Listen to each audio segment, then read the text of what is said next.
Madam President, I rise in support of Senate Bill 1726, the Withholding Tax Relief Act of 2011. And I know that we are currently debating several appropriation bills, which we hope will be concluded sometime later today. But in that process, my expectation is that we're going to get an opportunity to vote on a couple of amendments that deal with the real issue, I think, that's on the minds of most Americans today, and that's jobs and the economy. The bill that I mentioned, I referenced, Senate Bill 1726, is identical to the measure that was introduced earlier this year by Senator Scott Brown and Olympia Snowe, and of which I and 28 of my colleagues from both sides of the aisle are co-sponsors. Now, given that we may get a chance to vote on this legislation, perhaps in the form of an amendment to the bill that we're currently on later today, I wanted to say a few words as to why I believe this represents the right approach to spurring our economy. I think there's a right approach and there's a wrong approach to getting people back to work in this country and getting the economy growing and expanding again. American businesses need access to capital. They need to be able to deploy their existing capital as efficiently and effectively as possible. If we don't act, come January 1st of 2013, 3% of contracts between private businesses and federal, state, and local governments will be withheld. This means that dollars that could be reinvested by businesses in new equipment or new employees will instead be used essentially to give the IRS an interest-free loan. The Joint Committee on Taxation estimates that permanently eliminating this burdensome withholding requirement will allow taxpayers to keep an additional $11.2 billion over the next 10 years. Now, while 3% of a contract may not seem like a large amount, consider that for many businesses, 3% could be their entire profit margin. In effect, the withholding requirement, if we allow it to take effect, will result in a large transfer of funds from local economies all across this country to the Internal Revenue Service. Imposing this new wealth transfer makes absolutely no sense while our economy remains very fragile. The good news is that there is broad bipartisan support for repealing the 3% withholding requirement. The Obama administration's Office of Management and Budget just last month released the President's jobs plan entitled Living Within Our Means and Investing in the Future. On page 8 of this document it reads, "The President's plan calls for the Congress to remove burdensome withholding requirements that keep capital out of the hands of job creators." Madam President, I could not agree more. Unfortunately, the details of the President's plan, as introduced by Majority Leader Reid, only provides a one-year delay in implementation of the withholding provision. American businesses need more than a one-year delay. They need certainty. This is the reason that a long list of businesses and trade groups support this legislation. In fact, a document prepared last week by the House Ways and Means Committee lists 170 businesses and groups supporting repeal of the 3% withholding requirement. This diverse list includes groups such as the American Farm Bureau, the American Bankers Association, the Associated Builders and Contractors, the American Gas Association, the American Ambulance Association, just to name a few. It should be no surprise that this bill also enjoys broad bipartisan support. The House version of the bill, likely to be voted on next week, has 269 co-sponsors, 62 of whom are Democrats. In the Senate bill, there are a number of both Republican and Democrat co-sponsors, and the bill is fully offset by rescinding unobligated discretionary funds. This is the same offset that we have voted on in February when Senator Stabenow proposed it to pay for repeal of the 1099 reporting requirement. That vote passed by 81 to 17, with 34 Democrats voting yes.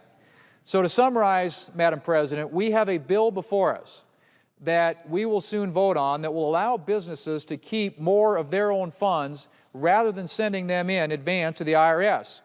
That is broad bipartisan support that is fully offset, using an offset that's supported by a majority of both Republicans and Democrats in this chamber.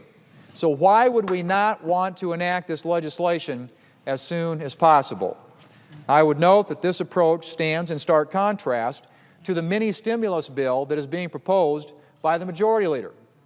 The Reid bill goes in exactly the opposite direction, as it would raise taxes on the private sector to pay for new spending on the public sector. Now let's think about that for a minute. We all agree that the private sector creates the vast majority of jobs in this country. And since the beginning of the recession, there's been a decline of 5.4% of private sector jobs, or 6.2 million jobs lost. However, during that period, government jobs at all levels declined by less than 2%.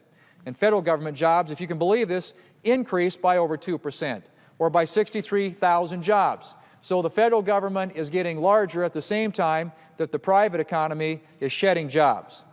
So we all want to find ways to help public sector employees, but let me suggest that we need to do it without imposing new burdens on the private sector at a time we should be focused on finding ways to promote private sector job creation. The Withholding Tax Relief Act will do just that. This measure will promote job creation by allowing businesses to keep more of their capital, and it will send a message that Washington understands that promoting the private sector is the key to reviving our economy, not another government bailout. Only 8 days ago, we voted in favor of the 3 pending free trade agreements, votes that garnered broad bipartisan support, in which we all agreed will do a lot to stimulate the economy and to grow jobs here in this country. During my remarks as part of that debate on those agreements, I noted that we were setting a precedent that I hoped we would be able to continue in the weeks that would come.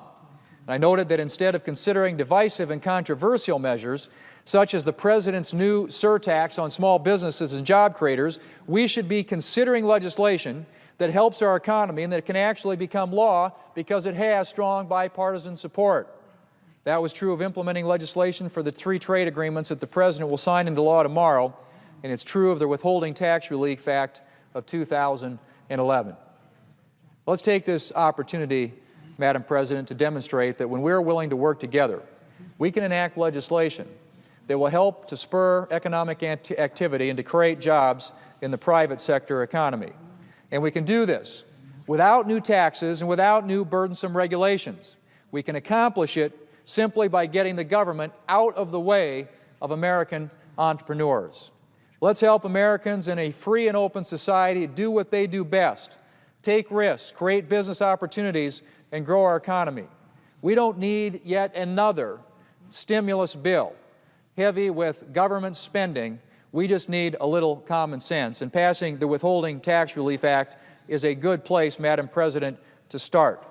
And so when these amendment votes come up later today, I hope that my colleagues on both sides will recognize the importance of stimulating and spurring activity, economic activity in the private sector, getting our entrepreneurs in this country, giving them incentives to create jobs by keeping the tax burden, the regulatory burdens low, and move away from this notion and this idea that the way to get the economy growing again is to spend more government money, to come up with yet another stimulus plan, which we know doesn't work. We've seen that picture before, Madam President. We know many of these same types of ideas were tried and they have failed. Unemployment today is over 9%. Back when the first stimulus bill was passed, a lot of contentions at the time were that this would keep unemployment under 8%. The exact opposite has happened. We've got more people unemployed since the stimulus bill passed, over 1.5 million more unemployed Americans than when it passed. And we should recognize that those types of remedies are not the correct prescription for America's economy today. The correct prescription for America's economy is to get our entrepreneurs, our small businesses back out there investing their capital, buying new equipment, creating jobs for American workers. And the way that we do that is to make it less costly, cheaper, easier for them to create jobs rather than harder. And unfortunately, too much of what's been happening in Washington of late is making it not easier but harder because of all the economic uncertainty that's created here by tax policy, regulatory policy, and this is a good example, putting in place yet another withholding tax, having that to plan for, knowing that that's going to take effect come 2013, and now layered on top of all those other things, you've got the new health care mandates. Many small businesses across the country are saying we are not going to hire people until we know with greater certainty what the impact of the health care reform bill is going to be on us and our employees. And so, Madam President, this is a clear winner, something that, as I said, enjoys broad bipartisan support. The way in which it is paid for has enjoyed broad bipartisan support before. I hope that we will be able to pass it today, and I hope that we will defeat what I think is the ill-conceived approach proposed by the majority leader, and that is to use to try and put a tax on job creators, the people who are out there, who have the capital to put people back to work, and to invest in more government spending, more government programs, all of which have proven that they don't work. Let's do what works. Let's use a little common sense. Let's get American people working again. Madam President, I yield the floor.